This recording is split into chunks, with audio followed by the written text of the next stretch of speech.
Good morning once again, student. In our BST class of 23rd July 2020, now we study qualities of a good leader. यानी कि एक अच्छे नेता में क्या गुण क्या क्या होते हैं. तो चलिए पढ़ते हैं. What are the qualities possessed by a good leader? Are there any common traits applicable to all good leaders? How many such qualities should a leader possess to be successful? One approach to leadership emphasizes that a person should possess certain qualities or traits to become a successful leader. It assumes that leaders cannot be distinguished from non-leaders by certain unique traits possessed by them. देखिए, एक बोलता है कि assumption है कि it assumes that leader can be distinguish, यानी एक जो नेता होता है वो एक साधारण आदमी से आसानी से उसके गुणों के माध्यम से अंतर किया जा सकता है. The qualities of good leaders as identified by some researchers are shown in the box in previous page. Some of these qualities are explained below. इसका कुछ क्वालिटीज़ को हम लोग एक्सप्लेन करते हैं. सबसे पहले लिखा हुआ है physical features.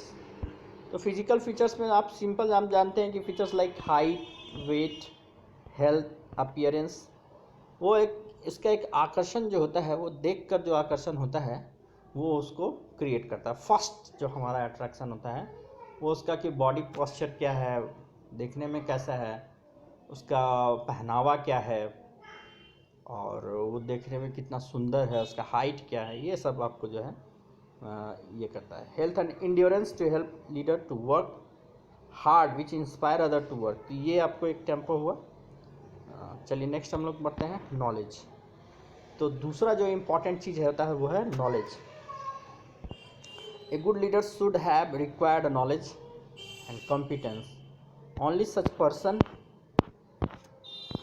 Can instruct subordinates correctly and influence them. मतलब उसके पीछे एक नॉलेज, सही नॉलेज का होना भी ज़रूरी है. एक साउंड नॉलेज ऑफ थिंग या वर्क, उसका भी होना बहुत ज़रूरी है. नंबर थर्ड है integrity. A leader should possess high level of integrity and honesty. He should be a role model to others regarding the ethics and values.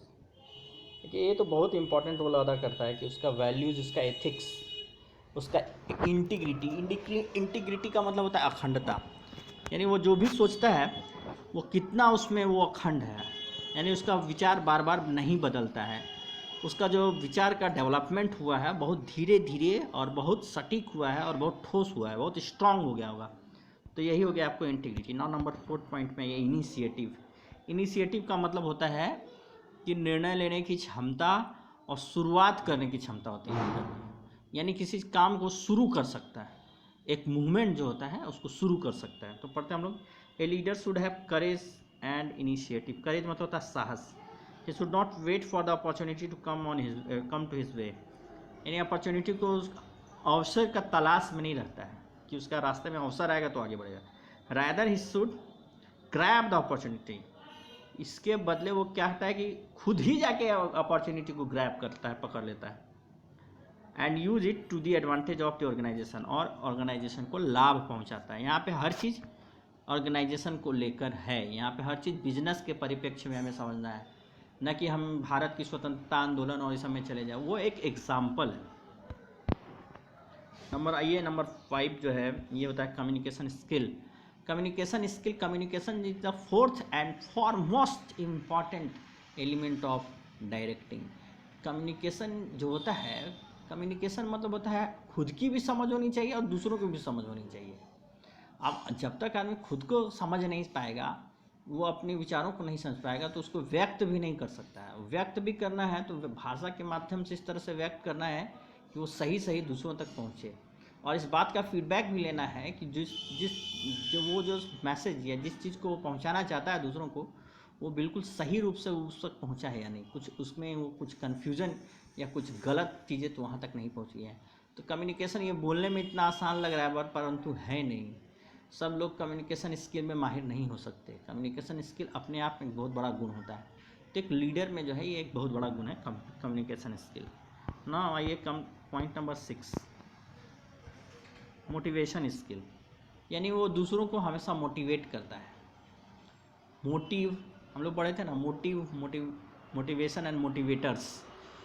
तो ये जो यहाँ मोटिवेटर है वो आदमी है, आदमी के शक्ल में है और वो होता है लीडर। तो उसके अंदर मोटिवेशन स्किल्स होता है जिसके जरिए वो क्या करता है, दूसरे को मोटिवेट करता है। क्या चीज़ के लिए मोटिवेट करता है? तो काम करने के लिए मोटिवेट करता है, सही ढंग से काम करने के लिए, और उसको अपनी ज़िंदगी में आगे बढ़ने के लिए भी मोटिवेट करता है। Number 7, self confidence. इसको मैं आपको बहुत आसानी से समझा सकता है। कॉमर्स का स्टूडेंट, खासकर अकाउंटेंसी का स्टूडेंट बिल्कुल आसानी से इसको समझ सकता है कि सेल्फ कॉन्फिडेंस क्या होता है। सेल्फ कॉन्फिडेंस क्या होता है? तो अगर आप अकाउंट्स बनाने बैठे, अगर आप में नॉलेज है, आपने प्रैक्टिस नहीं किया है, तो आपसे बनेगा नहीं, कॉन्फिडेंस बिल्डअप नहीं होगा। किसी भी क्वेश्चन को बनाने के लिए, 12th क्लास का भी कोई क्वेश्चन को बनाने के लिए अकाउंट्स में सेल्फ कॉन्फिडेंस का होना बहुत ज़रूरी है। वरना आपको हमेशा यही फील होगा कि हम गलत हैं, दूसरा कोई क्या बना रहा है, उसकी कॉपी में आप झांकने का प्रयास करेंगे या उसका मत जानने का प्रयास करेंगे। मैं इस चीज़ को क्लास और एग्ज़ाम दोनों में महसूस करते रहता हूँ। तो सेल्फ कॉन्फिडेंस कब होता है? जब तक आपके अंदर नॉलेज होगा, जब आपके अंदर कम्युनिकेशन स्किल होगा, तब आप जाके आप में ये कॉन्फिडेंस बिल्डअप करता है, सेल्फ कॉन्फिडेंस बिल्डअप करता है। खाली ये बोल देने का चीज़ नहीं है कि हो गया सेल्फ कॉन्फिडेंस। ठीक है। नंबर 8 पॉइंट लिखा हुआ डिसाइसिवनेस। डिसाइसिवनेस का मतलब कि वो उसके दिमाग में बिल्कुल क्लियर कट आइडिया है कि क्या सही है क्या गलत है, उसको डिसीजन लेने में कोई देर नहीं लगता है, ये तुरंत डिसीजन लेता है कि यही सही है, और उसी वह सही होता भी है। तो वही होता है decisiveness. Leaders should be decisive in managing the work. Once he is convinced about the fact, he should be firm and should not change opinions frequently। मतलब उसका डिसाइसिव नेचर का होता है, बिल्कुल क्लियर कट आइडिया कि भाई हमको ये करना है तो करना है। अब उसमें जो है वो उसका आइडिया को, ओपिनियन को चेंज नहीं करता है। नंबर 9 है सोशल स्किल्स। सोशल स्किल्स जो अभी हम लोग पढ़े, जब भी आपको बताए थे कि जो मैंने चिंता जाहिर की कि जिस तरह का एजुकेशन का एनवायरनमेंट होते जा रहा है कि तुरंत जो है सब चाहता है कि बिना मेहनत किए पास कर रहे हैं, वही सोशल स्किल को बताता है। यह social, human is a social animal, man is a social animal. Aristotle ने कहा अगर हमारे अंदर सोशल स्किल्स नहीं है कि एक समाज में हम कैसे रह सकते हैं, उस समाज के लायक रह सकते हैं कि नहीं रह सकते हैं, तब तक हम सक्सेसफुल नहीं हैं। हम हर जगह जाते हैं तो समाज के लिए हमें एट्रीब्यूट्स करना पड़ता है। हर जगह का समाज बिल्कुल अलग अलग होता है। हम यहाँ से यूरोप में जाएँ तो वहाँ का समाज बिल्कुल अलग है, और हम चाहेंगे कि हम इंडियन वे में ही रहें और हम उसी तरह को फॉलो करें और लोग भी हमको एक्सेप्ट करें, तो it is not possible, because वहाँ का समाज वो दूसरी तरह से है, दूसरा तरीका से है। तो सोशल स्किल्स का होना भी बहुत ज़रूरी है। तो ये हो गया हमारा 9th पॉइंट। अब देखिए जो सबसे बड़ी बात यहाँ पे लिखी हुई है, मैं इसको पढ़ा हूँ, आप भी इसको मैं आपको पढ़ के समझाता हूँ।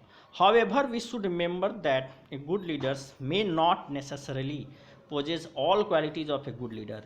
आप इस बात को यहाँ पे लिखा हुआ महत्व दिया गया है कि ये बात ध्यान से जान के रखिए कि एक व्यक्ति में जो एक लीडर है, जो आज के परिप्रेक्ष्य में हम लोग आसपास देखते हैं, उसमें कोई ज़रूरी नहीं है कि सारे के सारे गुण मौजूद हों, कुछ गुण नहीं भी हो सकते हैं। तो वो भी, it is not possible for any individual to have all qualities, but an understanding about this qualities helps the manager to acquire them through training and conscious efforts.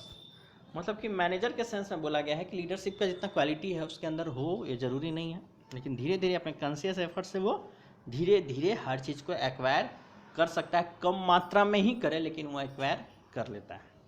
तो this is what leadership is all about. Now हम लोग पढ़ेंगे leadership style.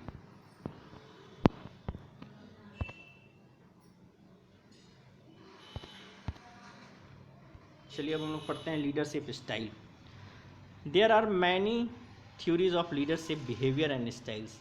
Research studies have related certain traits and qualities which a leader might possess. However, they are not conclusive, since many people may possess these qualities but may not be leaders। यानी कि बहुत लोग होते हैं जिसके अंदर ये सारे क्वालिटी होते हैं, लेकिन वो लीडर इनिशिएटिव जो उसका एक गुण होता है, यानी फर्स्ट स्टेप लेके आगे बढ़ने की क्षमता उसमें नहीं होती है। There are several bases for classifying leadership style. The most popular classification of leadership style is based on use of authority. यानी लीडर आप हैं तो आप अपने अधिकार का किस तरह से प्रयोग करेंगे, use of authority. Depending on use of authority there are 3 types basic styles of leadership. यानी यूज ऑफ अथॉरिटी के आधार पे, यूज ऑफ अथॉरिटी के आधार पे 3 भाग में बांटा गया. Number is autocratic, number second is democratic and number third is laissez faire. तो ऑथोरिटेरियन लीडरशिप या ऑटोक्रेटिक स्टाइल क्या है? An autocratic leader gives order and expects his subordinates to obey those orders. If a manager is following this style, then communication is only one way, with the subordinates only acting according to command given by the managers. This leadership is dogmatic, i.e. does not change or wish to be contradicted. कहने का मतलब ये dogmatic style है. ये क्या होता है कि ये चेंज, अपना इच्छा चेंज नहीं करता है और ना ही कॉन्ट्राडिक्ट को सहता है leader. His following is based on the assumption that reward और punishment both can be given depending on the result.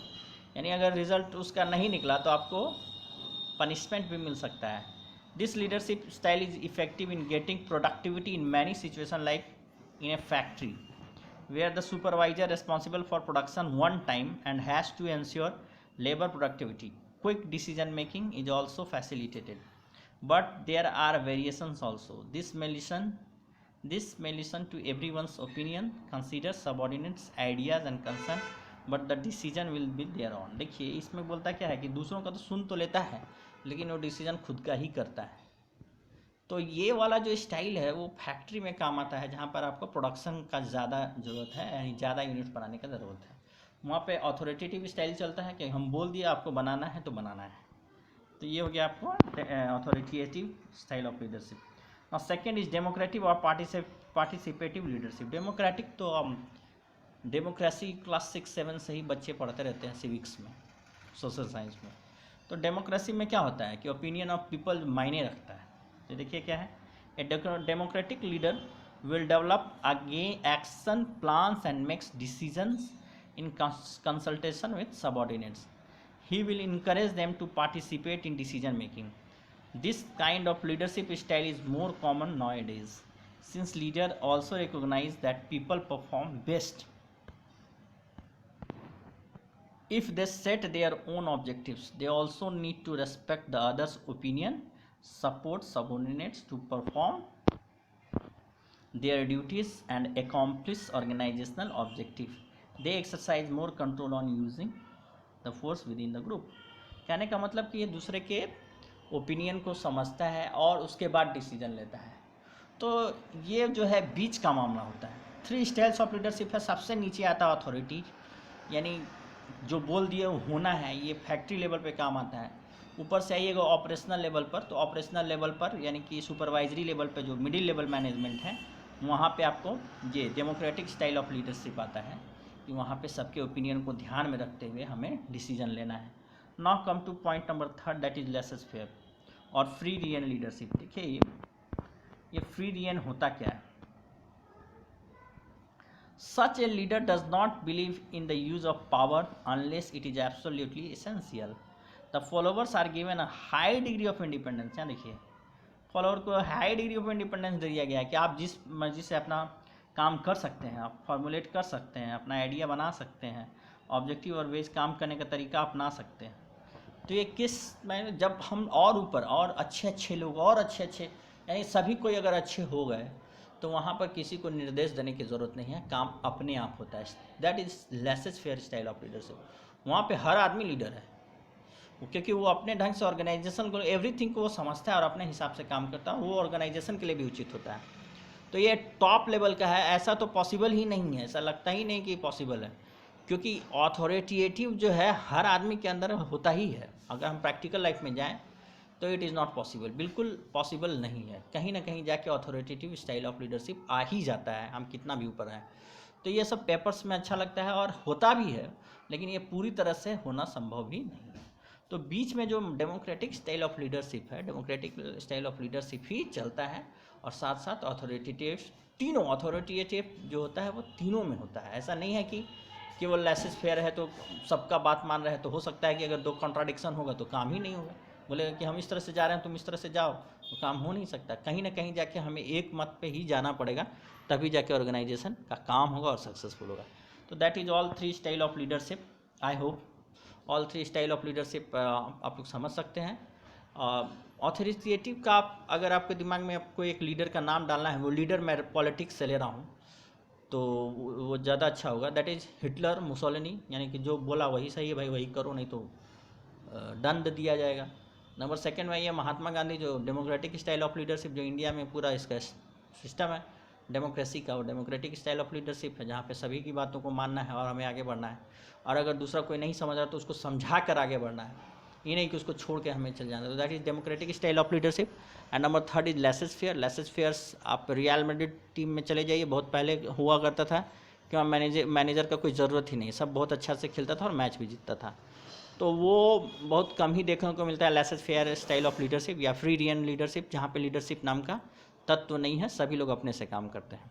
तो that's all about the style of leadership. तो इस तरह से हमारा थर्ड एलिमेंट ऑफ डायरेक्टिंग खत्म हो गया और वो था leadership. Thank you so much. और आप इसको लिख लीजिएगा, पढ़ लीजिएगा, और जहाँ समझ में ना आए वहाँ आप फ़ोन करके पूछ सकते हैं। Thank you.